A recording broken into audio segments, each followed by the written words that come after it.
ఉదాహరణలు శతకోటి కనిపిస్తూ ఉన్నాయి. నిజంగా ఈ మోంతా అనే ఈ తుఫాను దాదాపుగా 25 జిల్లాలపై ఈ తుఫాను ప్రభావం పడింది.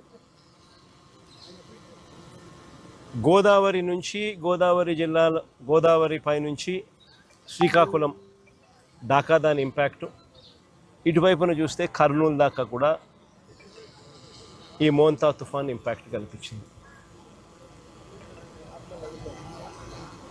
దాదాపుగా ఈ 25 జిల్లాలలో రాష్ట్ర వ్యాప్తంగా దాదాపుగా 15 లక్షల ఎకరాలలో పంట నష్టం జరిగింది.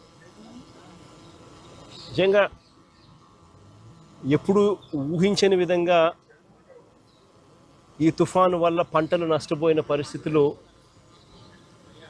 చోటు చేసుకున్న పరిస్థితులు ఇవి.